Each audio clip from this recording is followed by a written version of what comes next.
Brothers and sisters, friends, enemies, and neutral. I'm going to turn a corner today and make it easy on myself. It may be hard on some of you, but if you don't like what you hear, you can just turn it off. I'm going to read some poetry. It had been brought to my attention that that ought to be done. So without further ado, I'm going to get into it. I'll have a couple of things that are kind of light and then a variety. But I started doing this even before I got in the legislature. I'd write poems at Creighton, but when I got in the legislature, I started writing what I call a rhyme a day. Then they started calling them Ernie Grams. They would look forward to them. Some people collected them. One of the senators even put them all together and let people bid on it at a fundraiser that she had. I didn't care what they did with it after they got through. But anyway, here I go. This is called Dead Heat. Lawyer Smith sued Lawyer Jones for slander on a certain day. Lawyer Jones did countersue and claimed it was the other way. Each did represent himself because each said, this case is clear. Slander was pronounced against me. Parson Brown, those words did hear. Judge Cornelius asked the two disputants, shall we plow this row? Lawyer Smith says, by your leave, and Lawyer Jones says, let her go. Bailiff, summon Parson Brown, the judge directed. In he came. Parson, Judge Cornelius said, two lawyers here have made a claim. Each by the other was defamed. So you've been called to testify. By your words we shall determine which speaks true and which does lie. Parson Brown, a somber, solemn man, spoke slowly. Here's my say. Nearby stood I when those lawyers argued on that certain day. Jones called Smith a lying, thieving, low-down skunk who lacks all shame. Smith responded using words toward Jones that were about the same. Mean and harsh their words, Your Honor. Both were loud and most uncouth. Yet it was the first time I heard either of them tell the truth. Now, here's another one. It is designed to show that you might do something today, which leads you to do something tomorrow. It's called The Slippery Slope of Pinafore Picket. Inquiry. You have jaywalked. For that crime, I'm writing you a ticket. Tell me how you came to this, the cop asked Pinafore Picket. Here's Picket from his own experience. If a man commits a murder, Picket gravely said, to commit a robbery may soon invade his head. Then to snatch a purse, by God, may scarcely make him blink. Next thing that you know, he'll take into his head to drink. Then he may evade his taxes, broadening his scope. Next comes incivility that shortens up his rope. Lo, the voice of caution he abandons on its perch. Not surprisingly, the man may cease attending church. It then seems a logical and fitting expectation when to seek a job, he falsifies his application. Then he will procrastinate as ethical standards drop. Violating traffic rules is just a step and a hop. Thus before you as offender, guiltily I stand, dreading but prepared to take that ticket from your hand.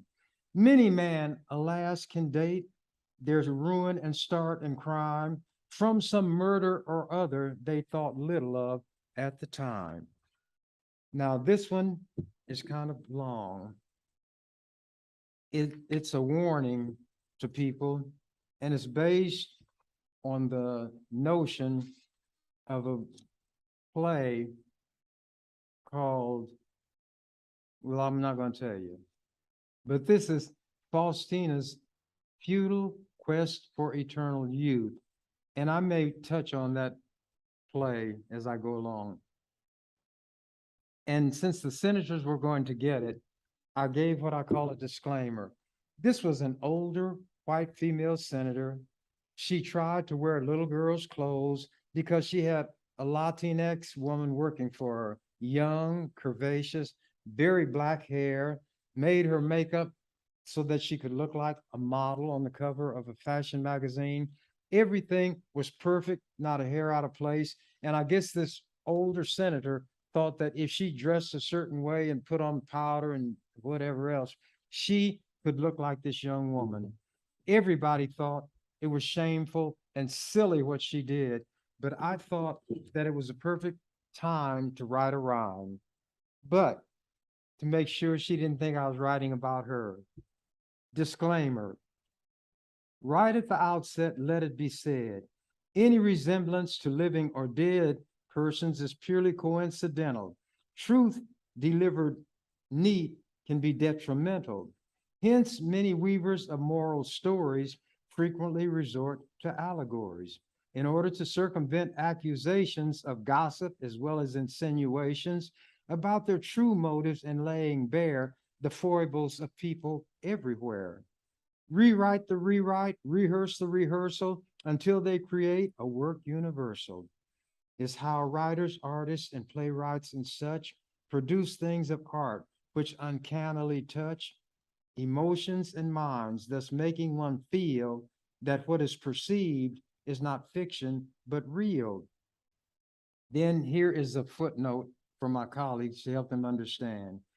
This is loosely patterned after the legend of Faust, the German magician slash astrologer who sold his soul to the devil in exchange for worldly experience, knowledge, and power. Continuing with my disclaimer, such a result, the effort successful, although some perceivers may deem it quite stressful. Because the artistic work they may find a true self-reflection which troubles their mind, because although true, the reflection's unkind. Should such perceivers in anger or grief expose being found out by seeking relief through counterattack, self-confessing their shame, when never, not once, were they mentioned by name? If they keep silent, avoiding a spat, how would one know that their head fits this hat? Faustina. Wrinkles and lines and feet of crows surround her eyes, beside her nose. The grooves etched deep in pasty flesh run past her mouth and subtly mesh with creases where youth's bloom had been and weave a netted pattern in skin. Bereft of color, the chalky white complexion makes an arresting sight. Spidery lines in cheeks descend to jawbones under which they blend, with loose skin having streaks and mottle, replicating a chicken's waddle.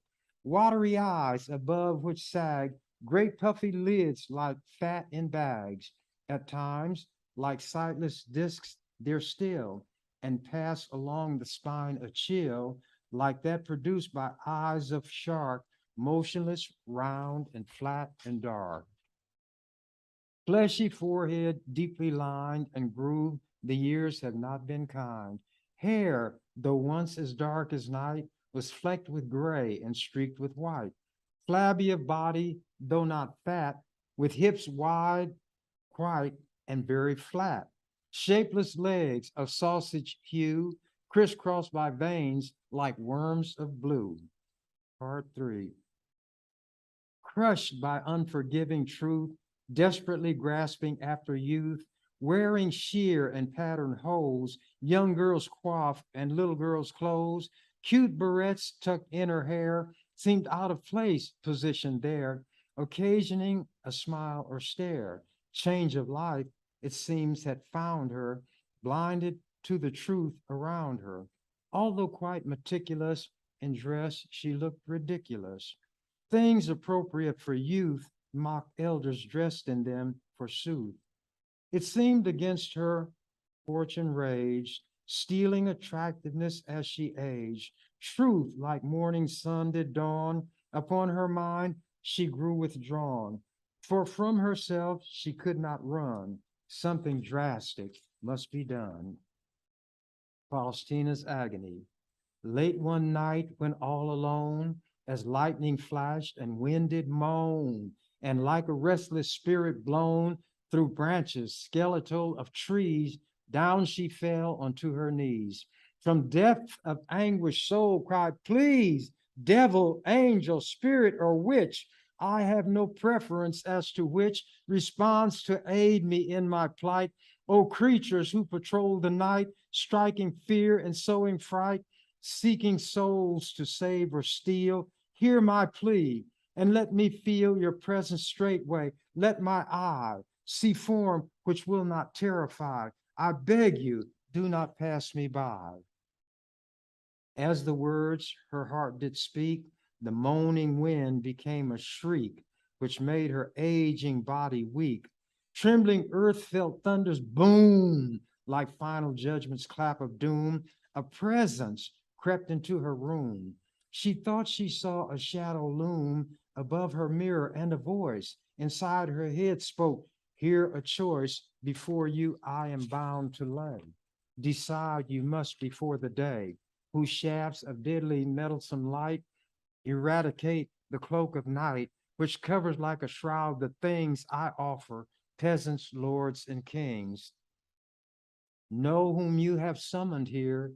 Then there whispered in her ear yet another voice, beware, evil is abroad, take care. Time flies on, you've none to spare. Listen not to him whose goal is capturing your priceless soul. Gird your mind, resist the smile. He will show you to beguile away your judgment. Do not fall into the snare he sets for all. All who feel such pain, intense and deep, that welcome seems the endless sleep of death. I beg you, shun the voice which coaxes you to make a choice that has a seeming of great worth. Then the other voice spoke, earth is but a place of pain and fears, anguish like you feel and tears, tears of sorrow, all such things abound. You but to stop and look around, happiness all folks are seeking. As that soothing voice was speaking, thunder boomed and snapped its spell. Which voice to heed she could not tell, for both of them did speak so well. Quite abruptly speaking ended, total silence had descended. Never felt she so alone. Terror like an icy stone upon her pounding heart did press, causing her profound distress. God, she cried, if God there be, oh, let your angels comfort me. Let me hear their voices sweet. Let them guide my stumbling feet. If you fail me, great the cost will be. My soul, alas, is lost. If my soul be lost, no pardon will be granted. In a garden long ago and far away, another anguished voice did pray. Father, if thy will it be, take this bitter cup from me. 'Tis thy only son who begs. Thou must drain it to the dregs, was God's reply. So staunch thy fear. For this cause I brought you here. Though thou art my only son, my will, not thine, shall be done. Faustina's fateful bargain. Was she in the selfsame place? Agony showed in her face. As she stared into her mirror, none was there to help or hear her. In her veins, thin blood ran cold, staring back, a face so old, so very old and ugly she let out a gasp, that can't be me. And yet it was. With head on shoulder, sobs escaped as she grew older. Right before her transfixed eyes, the marks of age wrenched from her sighs. Underneath her eyes, deep circles darkened into blues, then purples, helpless, hopeless, in despair, watching as her once black hair did lose all blackness, turning gray. Traumatized, she looked away. More she could not bear to see. God, what shall become of me? Every touch of youth has flown. I'm an old and ugly crone. From her welled a piteous groan. Such a cross I cannot bear. Fate is horribly unfair. Then her screams did rend the air. Suddenly she knew the brink of madness she approached. Now think, She told herself, I must not slip into that madness. I must grip my sanity. She bit her lip and drew bright blood that trickled down her chin, and droplets stained her gown and quickly turned a sickly brown. Facing this most ghastly hour, I shall summon any power which can lift this awful weight. I only hope it's not too late. Shivering, her teeth a chatter, she exclaimed, it does not matter if my soul go in the bargain. Hear me, God, or Demogorgon. At that evil name she shook. I cannot bear the way I look. Healthless flesh droops from my jaws, fingernails like yellowed claws, foul as dung my fetid breath, warning of impending death. Waiting for me is the hearse. Neither doctor, priest, nor hearse can give me the thing I cherish, youthful beauty, or I perish. Then a shape most terrifying did present itself. Her crying ceased abruptly as she shuddered. Demogorgon, then she uttered, I am sent here by my master. Ordinarily disaster does befall the one who speaks my dreaded name, but one who seeks so desperately as you do now, a thing may have my master's vow. Whatever you shall ask, he'll give to make you happy while you live. In exchange, he'll take what's left when you of life shall be bereft. Nothing less nor more is required. Have whatever you've desired. Though she, when my life's expired, what is left for which I care? Meeting Demogorgon's stare, she with firm voice did declare, for my youthful looks I pine, and to regain them I shall sign, though it be a mortal sin, I shall sign. She took the pen, which Demogorgon with a grin pressed into her trembling hand. Now signed the deed was his command. And as she signed, a cloak of fur appeared and wrapped its warmth around her, for air within the room turned colder. Was she growing young or older? Hesitation she showed none. There, she cried, the thing is done. Demogorgon growled, we've won. Moving like a soul disjointed, fearing she'd be disappointed, to her mirror she then turned. In her cheeks, new hot blood burned. Tell me, Demogorgon said, shall the hairs upon your head be darkened to the hue of night, obliterating gray and white? Yes, oh yes, she cried, and tears of joy dissolved her awe and fears.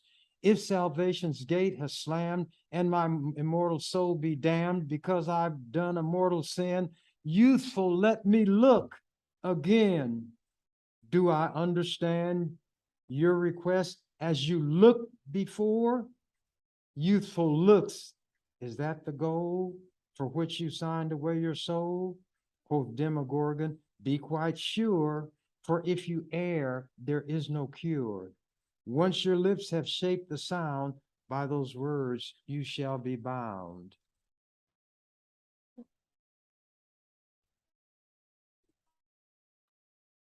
Bear with me.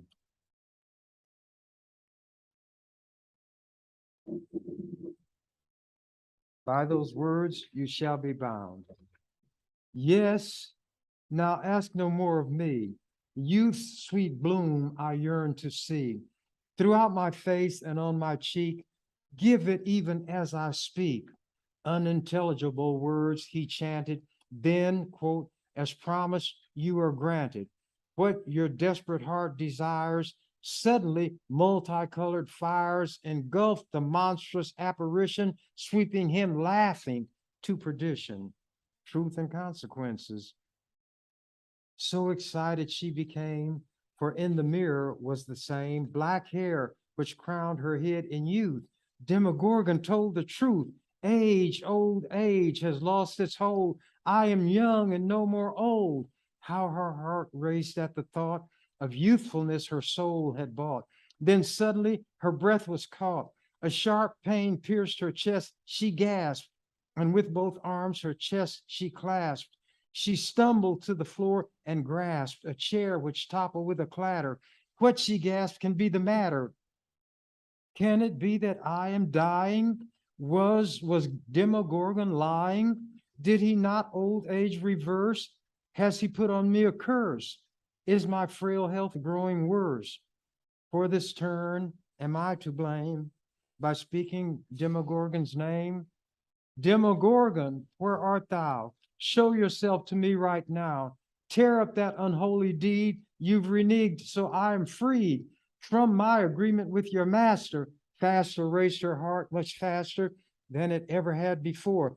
Demogorgon with a roar of laughter did materialize, and mocking stood before her eyes. Pain accompanied each breath. Overtaking her was death. To a thread of life she clung. Liar, gasped she, I'm not young. Age and death infect each organ. You have tricked me, Demogorgon. Thus my dying does betoken that your promise you have broken. If my youth had been restored, I would not. Demogorgon roared and filled the room with such a thunder that the walls were split asunder. Foolish me, behold this deed. Take it in your hands and read the terms to which you have agreed. Youth is what my soul did buy, O Demogorgon. That is why I charge you with a vicious lie. Youth is not the thing you bought. Something far less sure you sought. Youthful looks, that's what was granted. Our agreement is not recanted. Satan is my master's name. He says you should not join a game beyond your depth of comprehension. While we counsel, let me mention, Dr. Faust, renowned magician, craved great knowledge. His position made him thirst for facts unknown to other humankind. His style and tone of discourse gained him world renown. His lust for power brought him down. With blood he signed, as you have done, agreement with the mighty one who rules this sphere, who sent the keys to him, Mephistopheles, to open a forbidden door. Faust lost his soul forevermore. Foolish one, this night you'll rue. The fires of hell shall claim you too. Lust for power took Faust's all. Vanity is your downfall. All you had, you gave for looks. It is time to close the books. Having called and used our powers, all is ended, you are ours. Ere she drew another breath, Demogorgon summoned death. Poor Faustina sighed, too late, vanity has sealed my fate. To the regions far below, death shall take me, this I know. All who for your soul do care, save your soul, forsake your hair. Better to have hair of white than suffer hell's eternal light. As God guards the tiny sparrow, save thy soul, use Lady Clairol. So much for that. Now I'll go to something else. Seeing ourselves as others.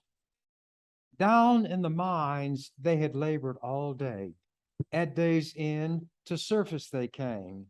Two miners who had done similar toll, but yet they did not look the same.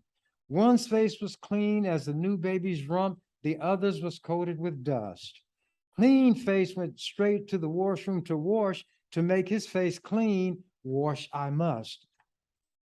Dirty face oddly did not wash his face. He combed his hair back and departed. Out of the mine shack, still wearing his dust, he walked to his car and departed.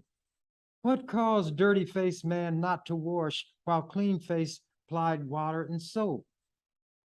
Each had responded to life as he saw it, reacting within his own scope. As they ascended, each looked at the other and marked well the face he had seen. He with the clean face thus thought his was dirty, while dirty face thought his was clean. This is called staying afloat. In the gutter lay a drunk. A priest above him towered. Tell me why you drink so much, the priest said as he glowered. I drink much to drown my troubles, said the drunk to him. Have you drowned them? Snapped the priest. Nope, father, they can swim. This is called the red dress. And I've made reference to Oscar Wilde before, and he'll be mentioned in this. Once upon a time, there was a fundamentalist Christian lady who meticulously avoided everything the least bit shady. Anytime temptation reared its ugly head, she would not heed it. Such her modus operandi, and thereby she did defeat it. She was oh so prim and proper, yet if total truth be told, sister fundamentalist down inside did have a stranglehold on a yen to kick the traces. So one day she made a rest stop at an everything for the fashionable modern woman chic dress shop. Act 2. She was well read, and her favorite writer was named Oscar Wilde. Many of his writings caused her lips to curve into a smile. She dwelt on an Oscar principle, knowing she might come to rue it. If temptation you'd be rid of, there is but one way, yield to it. Thus spoke Oscar Wilde. If you want to get rid of temptation, yield to it. Act 3. In that chic shop, she tried on a flaming red dress. Old temptation reared its ugly head. She felt a twinge of moral trepidation. Vanity awakened. She saw curves she didn't know she had. Every curve that red dress hugged inside, she mused, I don't look bad. Mightily she tussled with that Oscar principle. Then said she, Lucifer, Satan, devil, get behind me. Go away and let me be. Act 4. All grew silent on that moral battlefield. Then out of the blue, Satan whispered in her ear, looks pretty good from back here too. Never in her life was she subjected to such mortal stress. Fundamentalism fled. The Christian lady bought that dress. This is called jumping the gun. Grandma and her friend were in the front room sipping tea. Grandson, deep in serious thought, was leaning on her knee. Then he stretched out on the floor with paper and a pen. He is such a clever boy, gushed Grandma with a grin. Grandma's friend, a sip of tea took, gave approving nod. Grandson, without looking up, said, Grandma, please spell God. Surprised and pleased, she nudged her friend. A preacher he may be. Smiling broadly, Grandma spelled out capital G-O-D. Concentrating hard, he carefully printed out that word.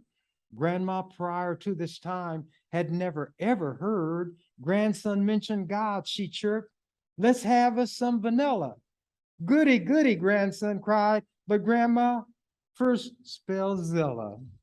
So he was interested in Godzilla, if you know what I'm talking about. I'm going to get as many of these in as I can. Hang with me. Stranger than fiction. When the Persian Gulf War ended, sailing on a ship was a sailor with a limp from shrapnel in his hip. Still, despite his injuries, he rubbed his hands in glee. Off came his engagement ring and dropped into the sea. In a flash, his happiness was changed to deepest gloom. Having lost that ring, he lost the chance to be the groom of his most beloved, who had worn this ring to carry always with you. If you lose it, never shall we marry. Shipmates offered consolation, although was in vain. Nothing broke his gloom, and nothing eased his biting pain. When his ship returned to port, the sailor was much thinner.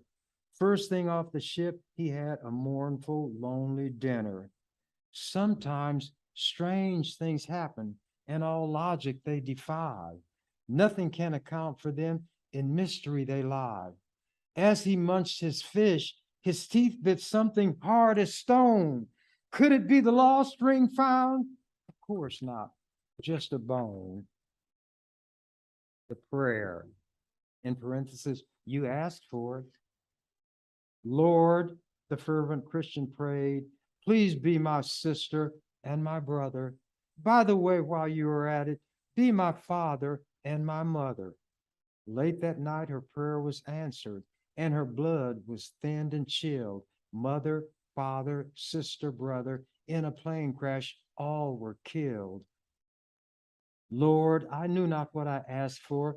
From within a grinding moan rose, and bitterly she cried out, I am in this world alone. Foolish one, before you offer up a prayer, be sure don't guess that the answer which you really do desire from God is yes. Kind soul that I am, I'll simply make this awful tale a dream, coursing through her head as she lies snoozing near a gurgling stream. Next, I'll startle her awake with sweat upon her anxious brow. Then I think that I shall make the her of whom I speak a cow. Poets in their way are godlike, yea, creating without fetter. Tell the truth now. Does this pleasant ending make you feel much better? On we go. I have some more. I won't read that one, nor that one. This one you might like. Suppose God were a little girl. In her yard, a little girl one day went all aflutter. Down the street, a man had thrown his wife into the gutter. Mommy, cried the little girl, that awful man is mean. Mother grabbed her daughter's hand and fled the frightful scene. As they hastened to the house, the little girl went frantic, and the mother, for her part, was eaten up by panic. Shush, child, breathed the mother as she wept the child, as she swept the child inside. Mother leaned against the door while daughter shook and cried. Desperately, the mother tried to think of what to say. Helplessly, she told her daughter, God will have his way. You can't, we can't always understand the things that God must do. Asked the sobbing little girl, will God help me and you? We can only hope he will. She had no wish to lie.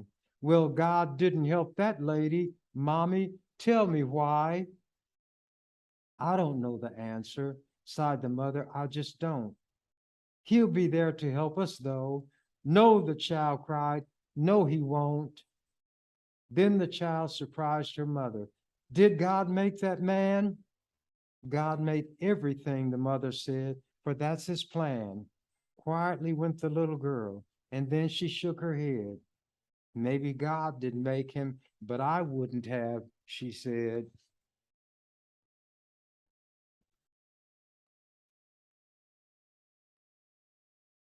The prosector. That's a word that I kind of invented. It's a guy who does autopsies.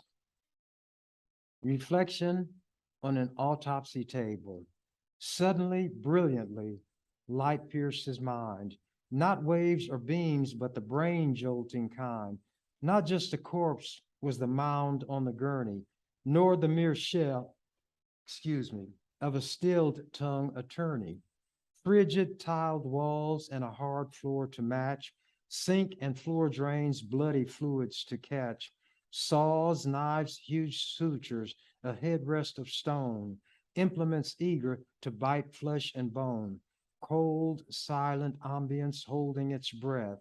Here was the clinical chamber of death. Feelings of sadness, nor grief, nor of fear ever encroach, for they have no place here. Rich, great, and powerful, all make their stop, along with the wretched, at death's butcher shop. Bones, vital organs, stripped naked, laid bare, unblinking, unseeing eyes trap death's stare. Never had thoughts of such bright line precision illumined his mind. He could not make incision. Under his knife, grotesque flesh over bone, saw he a face, and the face was his own.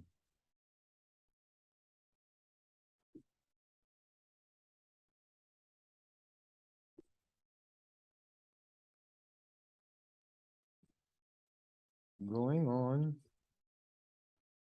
One lie or two.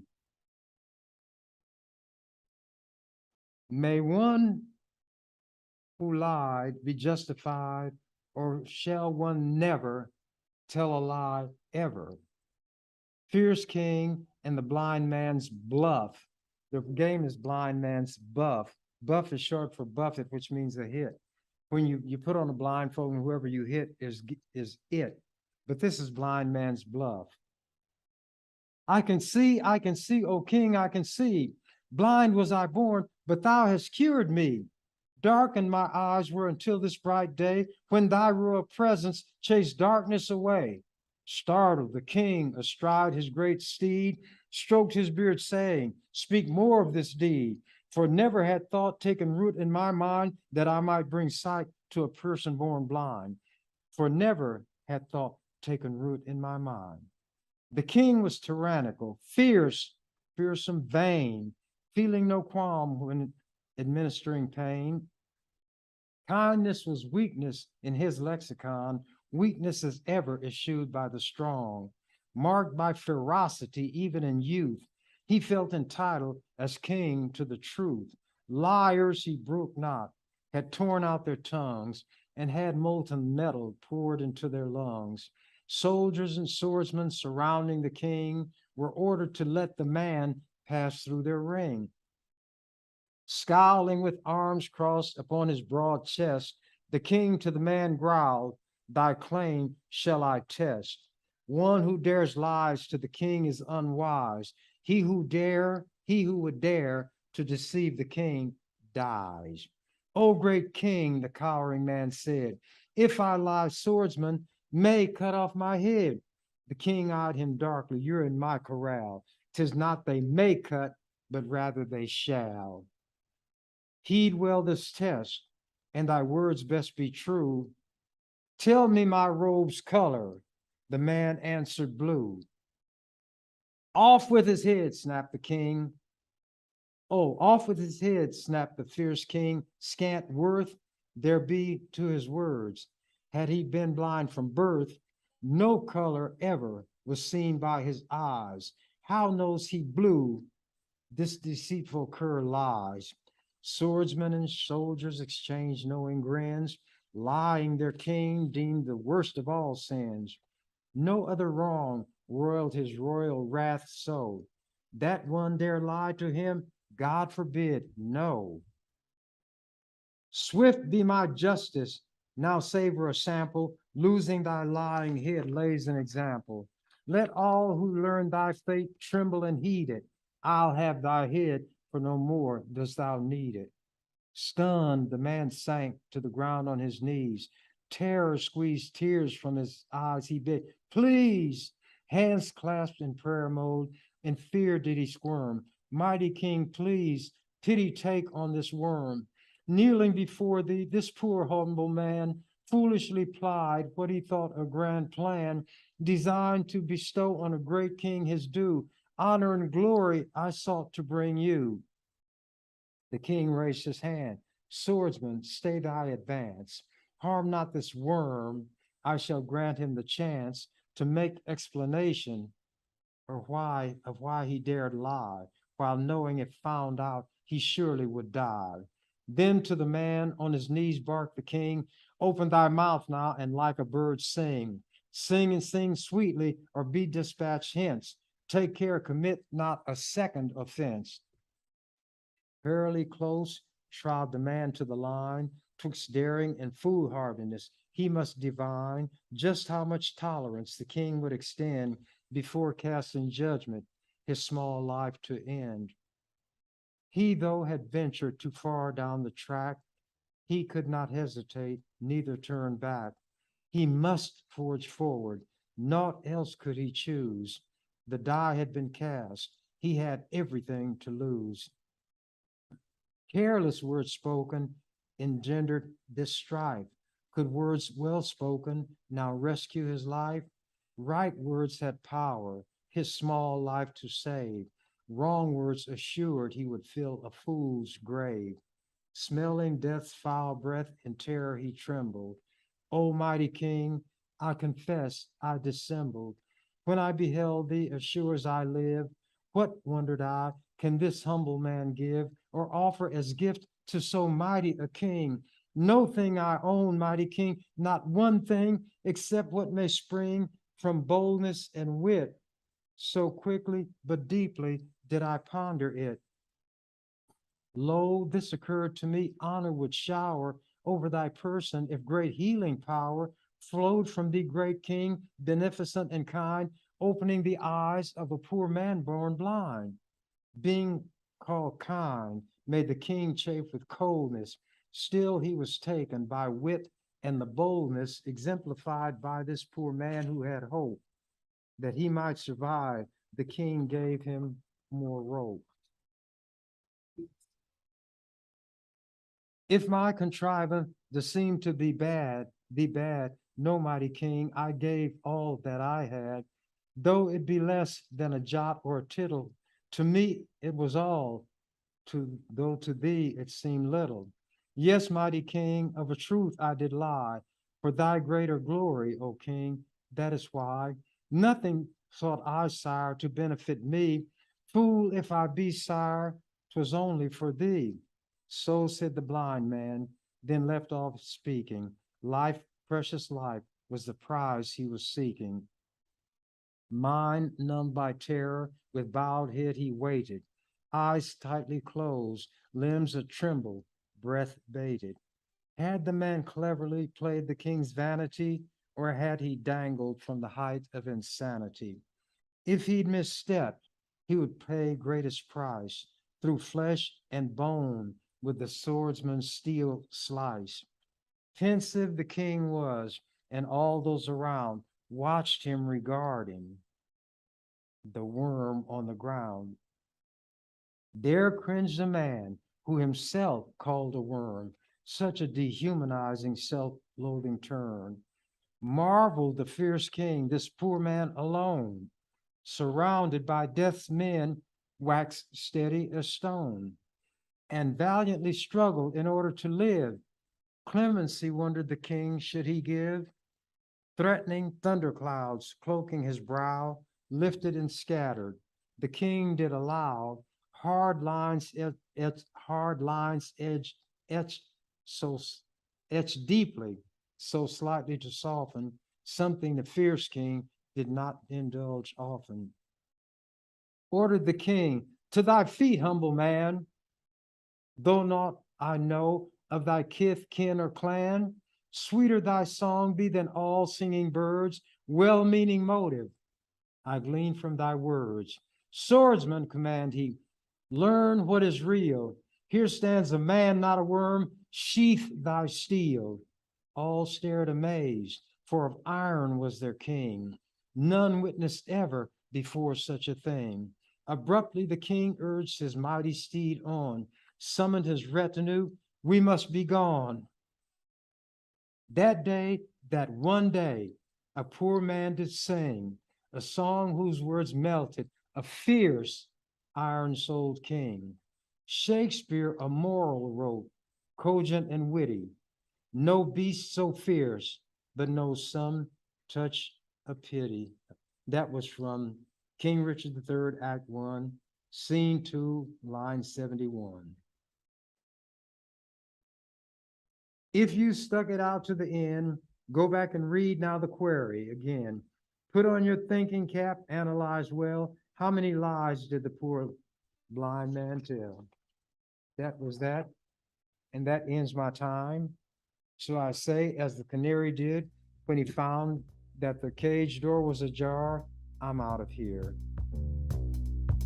Thank you for watching the Ernie Chambers Show. If you'd like to make suggestions, email us at ewcfacts@gmail.com. That's ewcfacts@gmail.com. This has been an EWC Communication production.